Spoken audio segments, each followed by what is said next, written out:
Hi guys, আজকে বাড়িতে মনসা পুজো। এখনো পুজো হয়নি, মা এখন পুজোতে বসবে। তোমাদের সাথে সবটা শেয়ার করব, সঙ্গে থেকো এবং পাশে থেকো। দেখো গাইস, ব্যালকনিতেই খুব সুন্দর ফুল ফুটেছে। তো এই ফুলগুলো আমরা পুজোর জন্য তুলে নেব।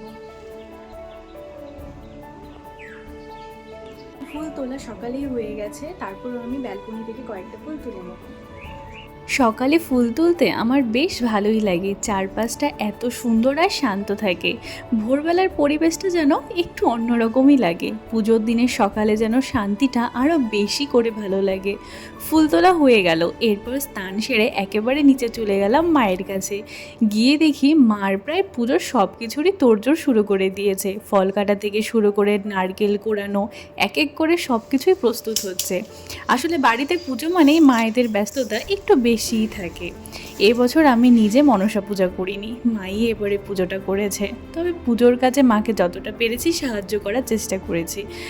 এবারের মনসা পুজোর একটা বিশেষ ব্যাপার আছে, পুজোর জন্য ডিমও লাগে, সেটা ঘটে দেওয়া হয়, তোমরা ভিডিওতে দেখতে পাবে।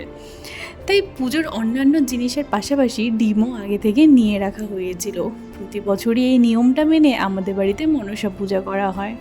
বা আগের দিন সন্ধেবেলায় সমস্ত কিছু বাজার করে রেখেছিল, যেমন ঠাকুর কেনা, ফল কেনা, সমস্ত রকমের ফলই বাবা এনেছিল। তারপর এক এক করে পুজোর বাকি জিনিসগুলো গুছিয়ে নেওয়া হচ্ছিল। কে কোন কাজ করছে, কে কী সাজাচ্ছে, সব মিলিয়ে বাড়িতে তখন এক ব্যস্ত। সব কিছু গোছাতে গোছাতে সকাল গড়িয়ে একেবারে দুপুর হয়ে গেল। প্রায় সমস্ত কিছুই রেডি হয়ে গেছে, মা এখানে ফল কাটছে। আর কিছুক্ষণ লাগবে, এরপরে মা বসে যাবে পুজোতে। তোমাদের সাথে সব কিছুই শেয়ার করব। সত্যি বলতে পুজোর আয়োজন করতে করতে সময় যে কখন পেরিয়ে যায় সেটা কিন্তু একদম বোঝাই যায় না। এ বাড়িতে আবার চালের ছাতুও দেওয়া হয়, তাই ছাতু, খই আর পুজোর জন্য প্রয়োজনীয় অন্যান্য জিনিসগুলো কাকিমণি খুব সুন্দর করে গুছিয়ে দিচ্ছিল। একদিকে পুজোর প্রস্তুতি, অন্যদিকে রান্নাবান্নাও তোড়জোড় শুরু হয়ে গেছে। আমাদের ওই বাড়িতে পুরোহিত ডেকে পুজো করা হয়, কিন্তু এখানে আবার মাই সমস্ত কিছু করবে, মানে মাই হাতে অঞ্জলি দেবে। সব কিছু গোছানো ফাইনালি শেষ হলো, তারপর শুরু হলো আমাদের মনসা মায়ের পুজো। আমি পুজোর পুরো পরিবেশটা নিজের মতো করে উপভোগ করছিলাম এবং দেখছিলাম, সব কিছু শিখে রাখার চেষ্টা করছিলাম।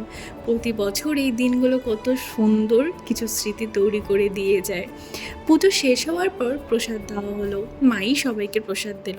ততক্ষণে আমি আমার কিছু কাজগুলো সেরে নিলাম।